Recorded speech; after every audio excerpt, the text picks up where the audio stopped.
Juste avant de voir cette vidéo, si tu veux pas te faire divulgacher les énigmes, va dans la description et tu trouveras le site. Okay, let's go. Comment on dit déjà? Ah oui, bonjour.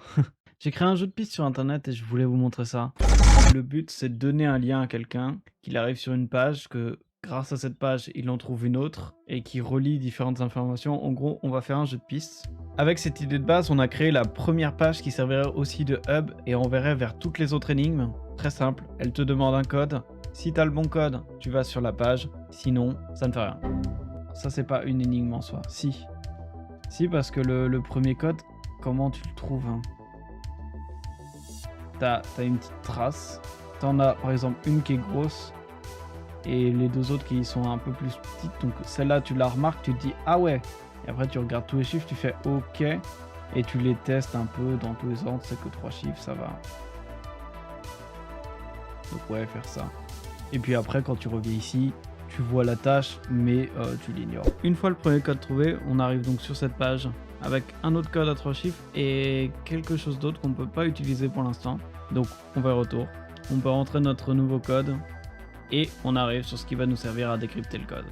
Alors ça peut faire peur comme ça, mais je suis sûr que vous avez déjà fait ce genre de choses ou rencontré une route de décryptage dans un Assassin's Creed. Regardez, on fait correspondre le triangle avec Sigma comme indiqué sur la page. On remarque qu'il n'y a pas de 6, 8 ni 1, donc le premier code on va pas pouvoir le traduire. Par contre, pour le deuxième, on peut faire correspondre le 2 avec le 7, le 3 avec le 2. Donc on passe de 233 à 722, ce qui nous fait notre troisième code.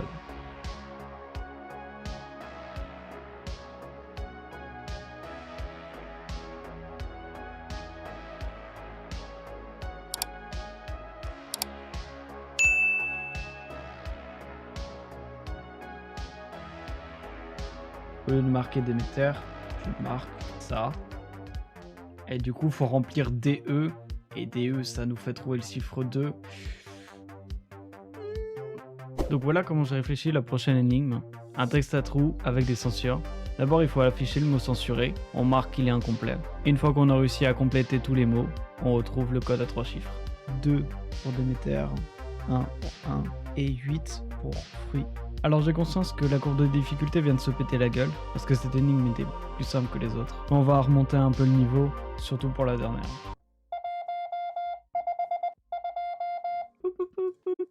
Oui, du morse. Alors dit comme ça paraît très flag, et ça l'était en fait. Il suffisait de traduire par exemple avec une recherche Google et c'était bon. On trouvait que ça voulait dire 457. Fin, un peu simple quand même.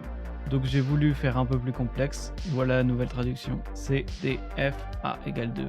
Donc il suffit de faire correspondre si A égale 2, B égale 3, C égale 4, et avec ça on trouve le reste.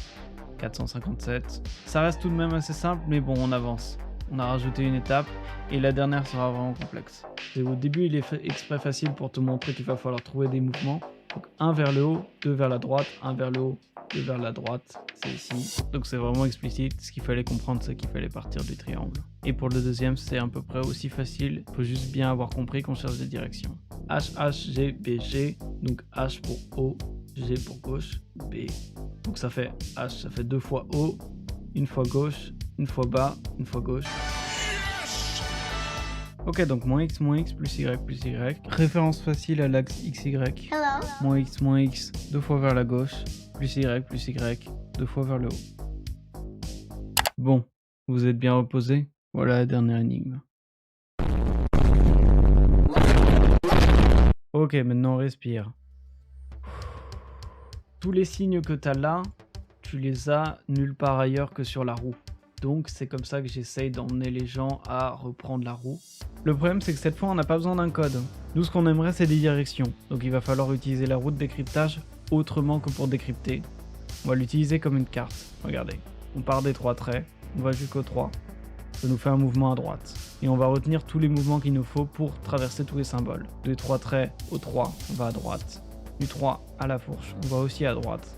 De la fourche à oméga, on descend. Et de oméga à 2, on va à gauche. Donc on a notre mouvement global, droite, droite, bas, gauche, droite, droite, bas, gauche. Celui-là c'est vraiment plus complexe pour la fin. Merci d'avoir regardé ma première vidéo, j'espère que ça vous a plu. C'était un projet vraiment très cool à faire et pourquoi pas la prochaine fois rajouter un côté ARG en plus. En tout cas, ça me donne plein d'idées pour la suite. Merci d'avoir regardé. Ciao.